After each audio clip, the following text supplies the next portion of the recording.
It's not possible. I didn't say it would be easy, Neo.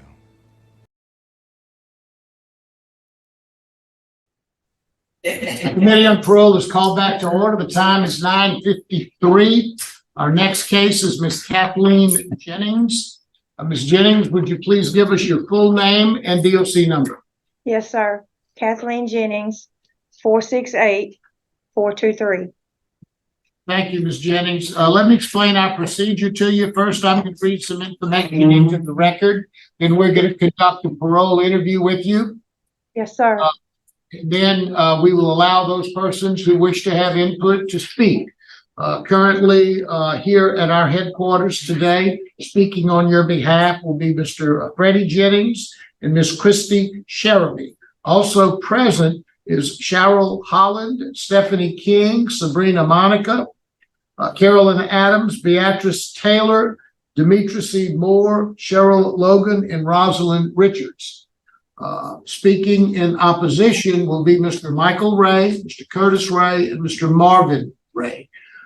Once we conduct that hearing, you'll have an opportunity to say anything you'd like to say to the board, and then we'll vote. Do you understand our process?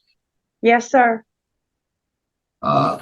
This is the matter of Kathleen Jennings, DOC number 468-423, date of birth September the 25th of 1959. She's classified as a first felony offender. She has a parole eligibility date of August the 29th of 2023, an adjusted good time date of June the 3rd of 2084, and a full term date of April the 4th of 2100. She was originally sentenced on the charge of second-degree murder to life. That sentence was commuted to 99 years by Governor Edwards on August the 29th of 2023. Is that information fairly accurate, Ms. Jennings? Yes, sir. Ms. Jennings, your case has been assigned to me, so I will begin our interview process. Yes, sir. Ms. Jennings, how old are you today, ma'am? 64. And how long have you been in prison on these charges? 22 years. So tell me what was going on with you back when all of this happened in 2001. Tell me about Kathleen Jennings. What was going on in your life at that time? Well, sir, there's a lot I don't remember. I do know that I went there to sell a shotgun. Well, I don't necessarily want to talk about. I don't necessarily want to talk about the crime at this particular point. Yes, I'd just like to know what was happening with you. Were you working? Where were you living? I'll ask the questions then. Yes, sir. I wasn't. I'm sorry. I wasn't working at the. I'm sorry. I wasn't working at the time. And I was living in an apartment. Okay. She's right. She was 2001. This is 2012. The crime happened in 2000. Okay. Office date. Were you working? 2012. Sir, I was unemployed at the time, sir. Oh, Kathleen Jennings. Can they hear me? Yeah. yes. You okay? We're all right. We've just had a few things confused. We're moving directly. Okay. You were unemployed at the time. Where were you living? I was living here and there, but I was living with a guy at the time. Were drugs or alcohol involved in this in your life at that time? No, sir. Have they ever been involved? No, sir. So tell me what happened. You talked about the shotgun. Tell me a little bit about how this crime occurred. I've read the police reports. I've read your statements. Yes, sir. Read the statements of the witnesses. So tell me as best you can remember what happened. Yes, sir. I needed money and I went to Mr. Ray's place of business. I went there to try to sell the shotgun, but I ended up shooting Mr. Ray, taking the cigar box of money that was under the register. Um, Now, I how did left, you end up shooting him? sir. How did you end up shooting him? He wasn't gonna buy. I mean, he wasn't gonna buy the gun, and I was just at the time. I guess I was just desperate, and I went and I shot him. I took the cigar box of money that was under the counter. I left. I went and threw the gun away. And I went to the store and called a detective I knew and waited on them there for them to come and get me. What about the stabbing? Well, for as far as I can remember, he was grabbing on me, trying to grab a hold of me and holding on me, and I panicked. And then that's how I cut him. What did you cut him with? I always carried a knife on me for protection, so I always had it on me. What kind of knife was it? Was it a folding knife or Yes. like Yes, sir. so you had to unfold it to stab him? Yes, sir. To get him to let me go. He was holding on to me.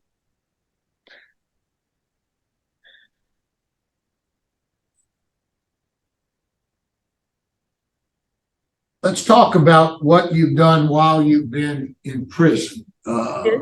What programs do you think have helped you while you've been in prison?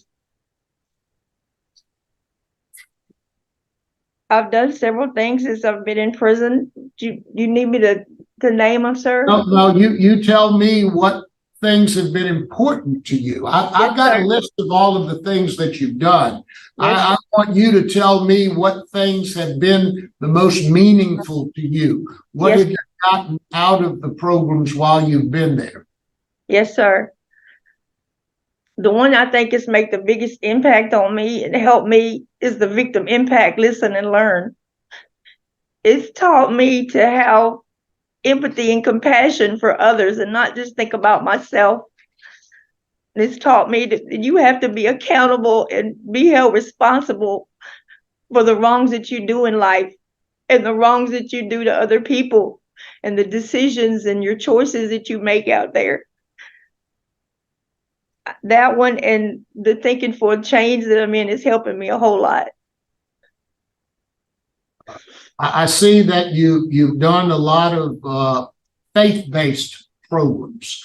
You have done spiritual leadership. You've done Women Don't Quit, prison fellowship, Bible Yes, telling. sir. You were a Bible telling instructor, is that right? So tell me about those programs. How have they? Ms. Jennings, it sounds like you're very nervous, and I certainly understand that. Okay. Yes, sir. The purpose of this hearing, so you'll understand what we're doing. The purpose of this hearing, at least for my purposes, and I feel the same for my colleagues, is we are trying to figure out who you are today, as opposed to the lady who committed this crime and how Yes, that sir. has come about. So it's important for us to know about your process from the time that you've gone to prison and what changes have you made in your life and in your conscience, and how did those changes come about? So that's kind of what I'm asking the questions for. So I'd like to know, you've talked about one of the programs being important to you. You've taken a lot of faith-based programs. What has that done for you in your outlook on the future as well? Well, sir, when I got arrested, I wasn't at a place where I even had God in my life. I never went to church or anything. So by going through these faith-based things, sir, it's helped me. It's taught me spiritually. It's helped me spiritually, mentally, physically. I now have God in my life. And God has really done a number and showed me that, I have to think about others. I have to have compassion and empathy for people. I can't just go think about myself. It's taught me love for others. And most of all, the value for human life. Now, have you taken any programs during the course of your taking these faith-based programs or any other programs that you've taken, Thinking for a Change and those kinds of things? Have you come to realize the impact that your crime has had on the family of Mr. Roy? Yes, sir, I have. Nobody should have to experience and go through what I've put his family, his friends, and his loved ones through. Nobody should have to go through that. And I know it's because of my actions and the decisions and the choices that I made that day. Mr. Ray didn't deserve to die that day, and his family didn't deserve what I put them through. Now, did you know Mr. Ray before this? I had met him a couple of times, but to really know him personally, no, sir, I didn't. It looks like you've done a great deal of vocational training as well. It looks like I'm looking at some of the programs that you've taken, a machine cutter, a cutter's helper, a production coordinator, a textile cutting machine setter. Tell me about the vocational skills that you've learned while you've been in prison. I've learned to, I did run the knife. I worked at in a garment factory there where I used a machine and it was cutting material and clothes and stuff. I've learned to do that. I've also done maintenance for 11 years where they've taught me about plumbing and air conditioning and carpenter and electrical. So I do have some skills in there too, sir.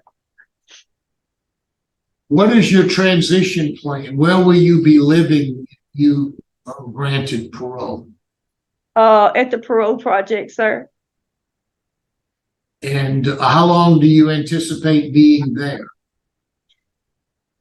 Well, as long as I need to be. I know that I'm going to get out and find me a job and keep working the program there at the parole project. Try to find me. I'd like to finish my degrees because I'm in Ashland University. I'd like to finish my degrees there and then try to find me a place to stay.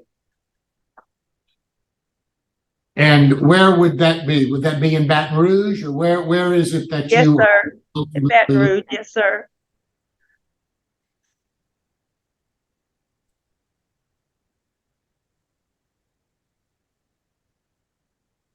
You are a low risk, low needs, minimal criminal history.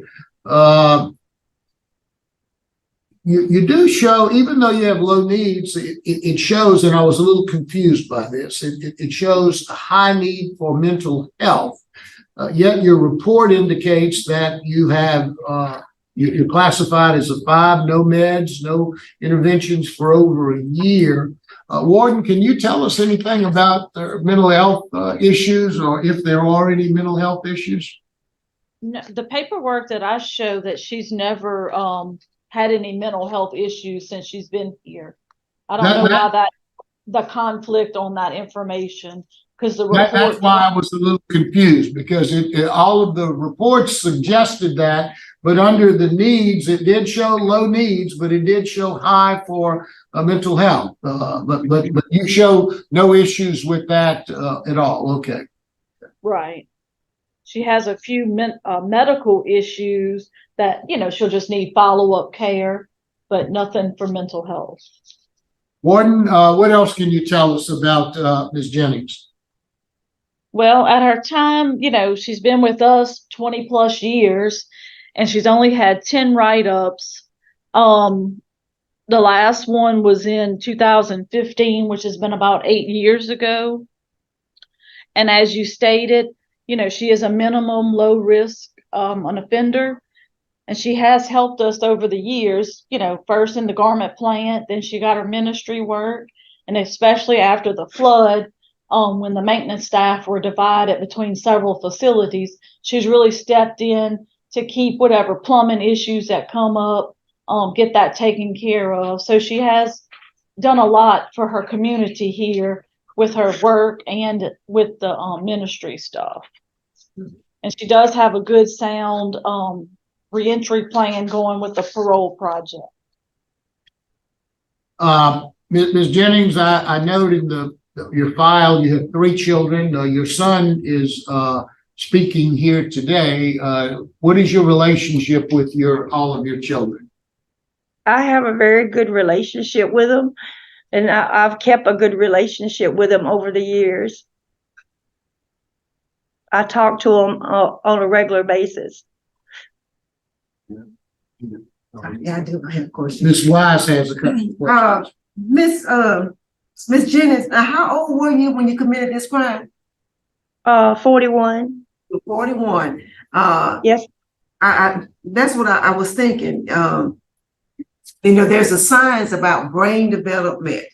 And we were speaking to someone earlier, they were 19 when they committed their crime. And they, you know, the motivation was greed, but we can put the brain development science that changed the law for juvenile lifers and all, because the science is there to change the law.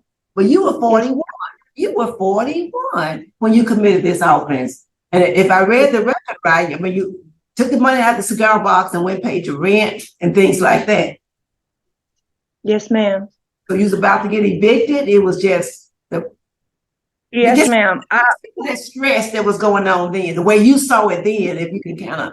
I was really stressed at that time, but you know what? I know that I can't make any excuses and try to justify what I've done. I can't say that. Yeah, I'm not I asking did it. any excuses. Yes. Listen to my question. Yes, ma'am. If you can put yourself back there for a minute and just try to remember, what was it about the stress? You know, what was it? What, you know, that it made sense to you to do that? Can you remember? Yes, ma'am. I can remember some of it. I know that Yeah, like you had said earlier, you couldn't hardly remember it. That's what. Ma'am. Rent was due and you didn't have any money. Was that's it? You just had to get your rent paid? Yes, ma'am. I didn't have any money at all, not even for food or for my rent. Okay.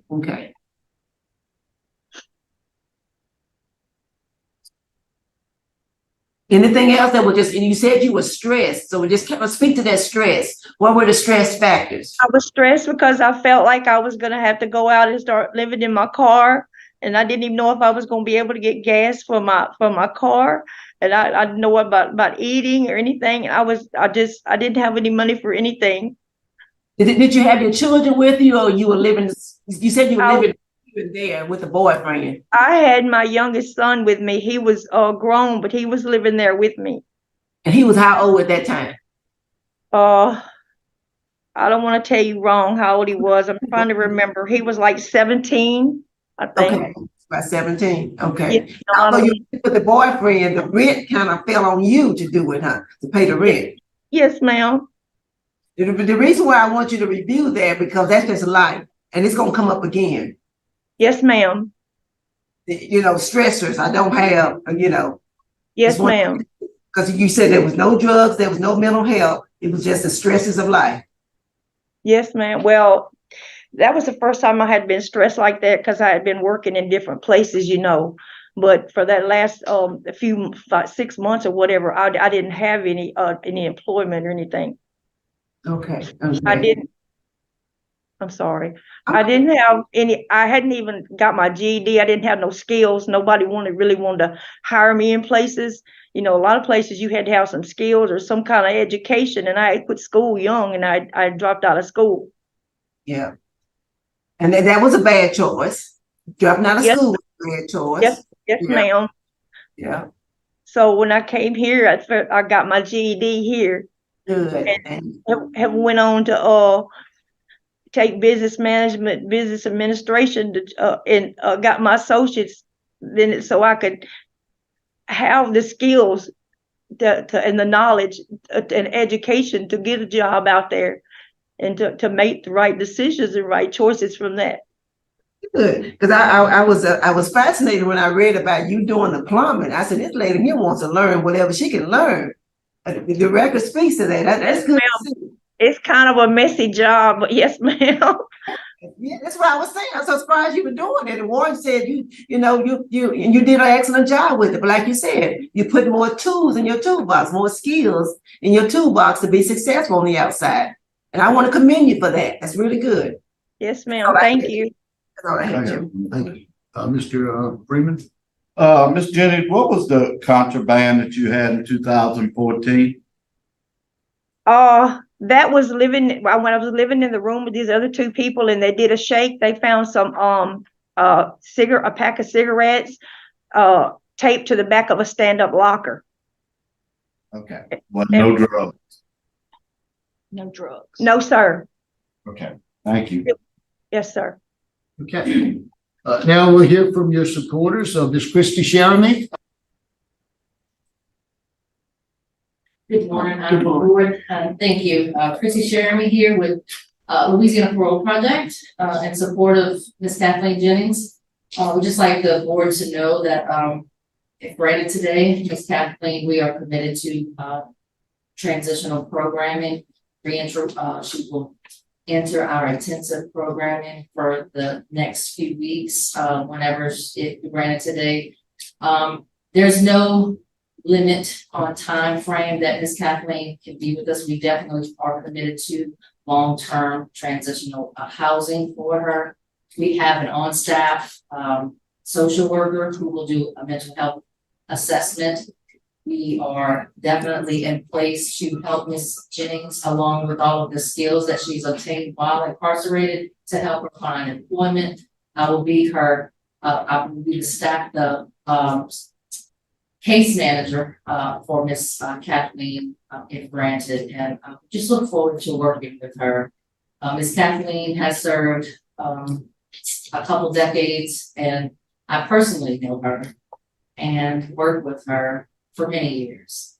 And the person that you see is who she strived to become.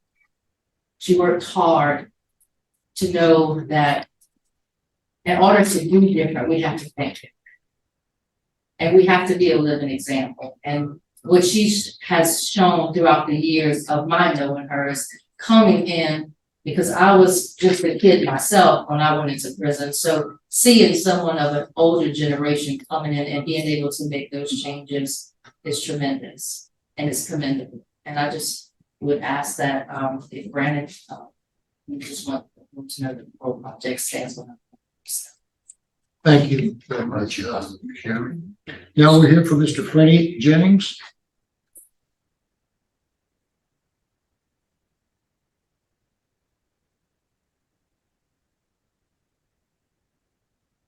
Jennings, are you there?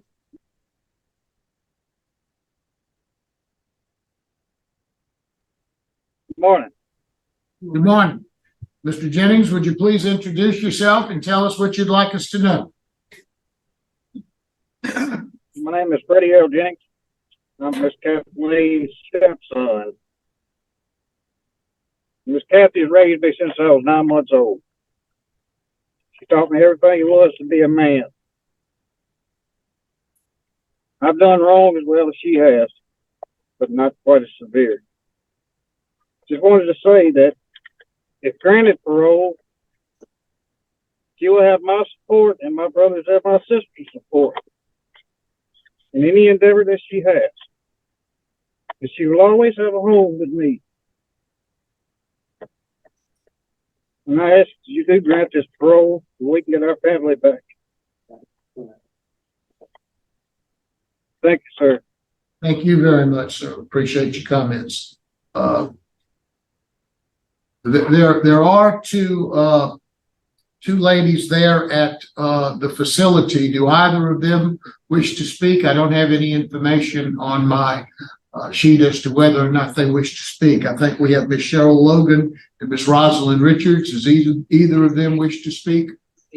Yes, one of them does want to speak. Okay. You want to come up closer? Hi, my name is Rosalind Richard. I once was incarcerated at LCIW. I did 21 years flat. And me and Kathleen has worked together, lived together. She's become my best friend. And I just ask y'all, to give her a little courtesy because she's a whole changed person. She's not, when I first met her, she's not the person that I met when I first met her. So she has learned a lot, and I think she's learned a lesson. Thank you. Thank you very much. Appreciate your comments. Now we'll hear from the opposition, Mr. Michael Ray.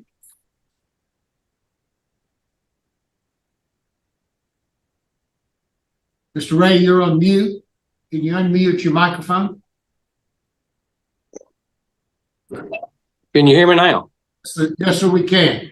Sir, Okay. if you could please introduce yourself and tell us what you'd like us to know. Michael Ray. I'm my brother's youngest brother, and I just don't think this woman ought to get out on parole. My brother cannot get out of that grave site. I cannot have a reunion with my brother, his kids, his grandkids. He can't be with them because she took that from him. She just said a while ago that she stabbed him, but she stabbed him in the throat, cut his throat, and shot him. That's cold-blooded murder. She brought a gun in there, loaded, to sell. Since when do you bring a gun somewhere that's loaded to sell it? I don't believe none of that. She come here intent to rob him, robbed that store, and took my brother's life. I can't get him back. She took that away from me. So why should she be able to go do with her family? Because I can't go do with mine because she took it from me. Thank you very much, Mr. Ray. We appreciate your comments. We'll now hear from Mr. Curtis Ray.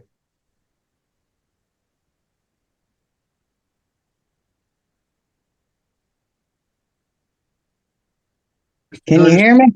Yes, sir, we can. Okay.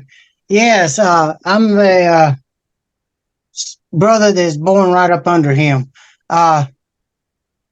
Yeah, she went in there, like my brother said, with a shotgun loaded.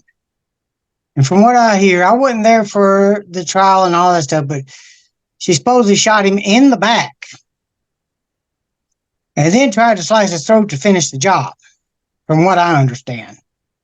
Okay, and then during the trial, from the way my mom talked, she was really upset and was crying to me, talking about how she was sitting over there with her lawyer, laughing and joking, and like it's no big deal during the trial. And like my brother said, my brother can't get parole out of that grave. He can't go spend time with his kids or his grandkids or any of his family members like me or my brothers. So why should she have the privilege to get out there and have the privilege to spend time with her kids and grandkids when my brother can't do that? So what gives her the right to do that? It ain't right. I just don't understand how she was originally sentenced to life without the possibility of parole when she got reduced. I don't even understand that, because I was never notified, or I would have objected to that. But yeah, that's just the way I feel. You know, he can't parole out of that grave. He can't spend time with his family, his grandkids, or nothing like that. She wants to get out where she can go bounce her grandkids on her knees, take her kids to the park and grandkids to the park and such like that. No, that ain't right. That's just my opinion. Thank you very much, Mr. Ray. We appreciate your comments. We'll now hear from Mr. Marvin Ray.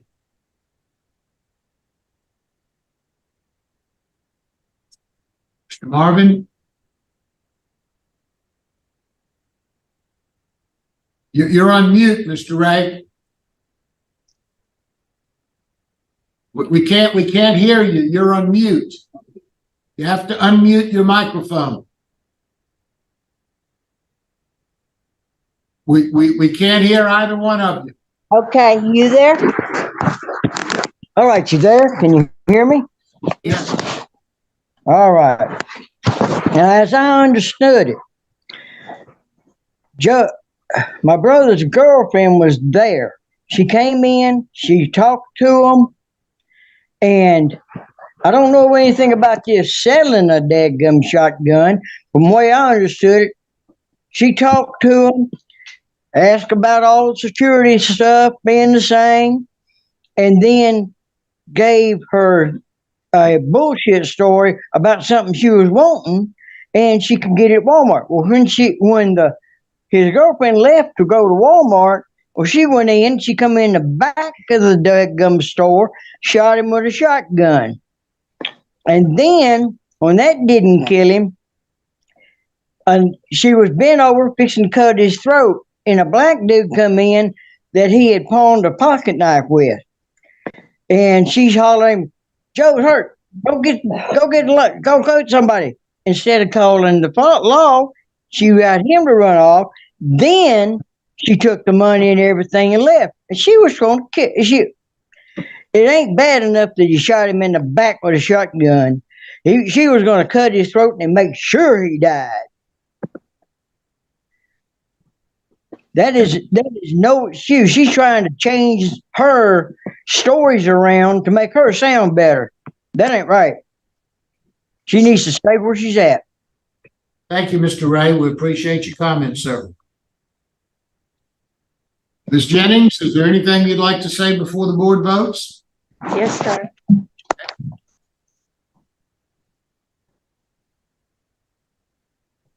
I would like to thank all of you for the opportunity to be here today. I am deeply remorseful for taking Mr. Ray's life. I take full responsibility for my actions and decisions and the choices that I made that night. For years, I was in denial because I never thought I could be capable of taking another person's life. No one should experience the pain and suffering that Mr. Ray's family, friends, and loved ones have did, and they did not deserve that. I take full responsibility for my actions that day in taking his life. Since my incarceration, I have developed through numerous self-help programs, victim impact, and the ability to make better choices, decisions, and knowledge to think about others. I'm not the same person I was 22 years ago. I am now equipped with a complete understanding of empathy, compassion, and most importantly, the value of human life. With my education, knowledge, and skills, I think I can go out there, be a productive member of society, and make better decisions and better choices.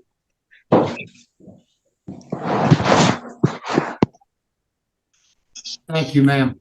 Yes, sir. Now ready to vote? Okay. Ms. Jennings, first off, I'd like to say thank you for everyone who spoke today, and to the Ray brothers.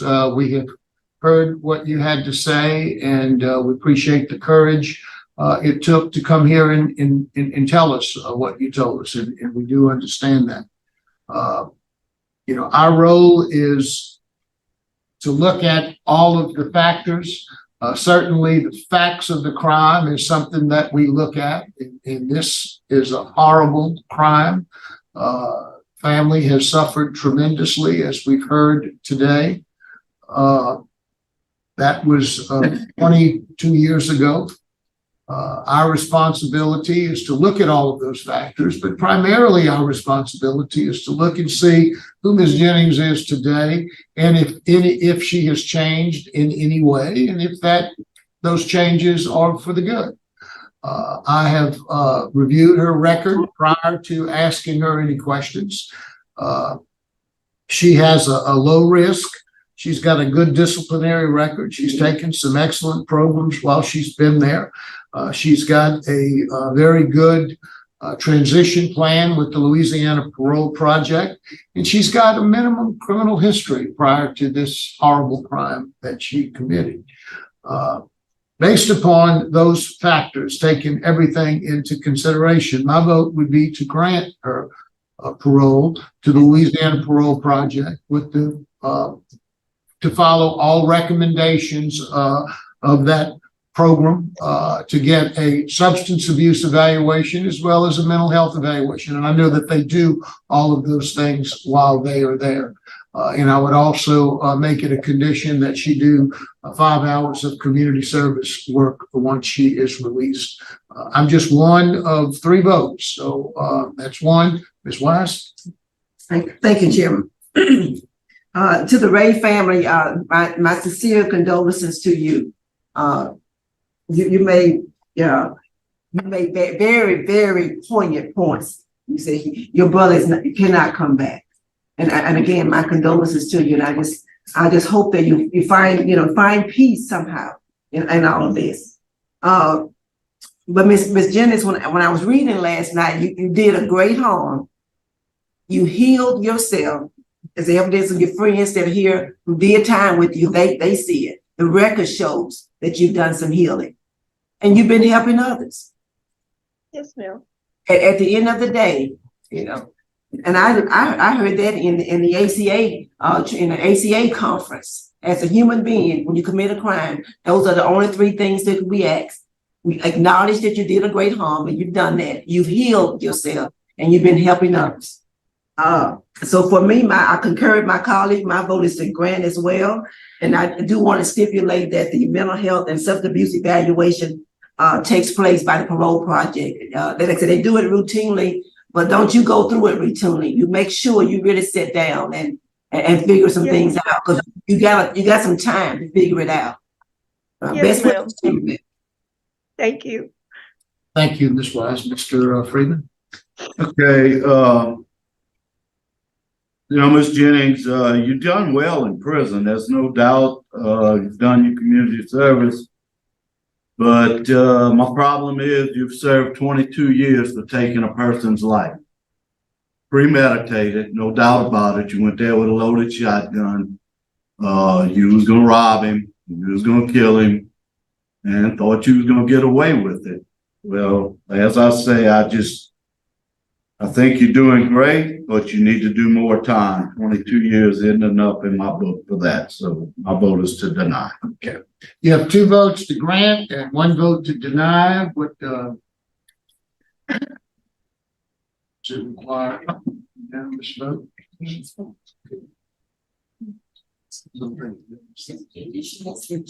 Yes, she's got her GED. She's done pre-release. Yeah.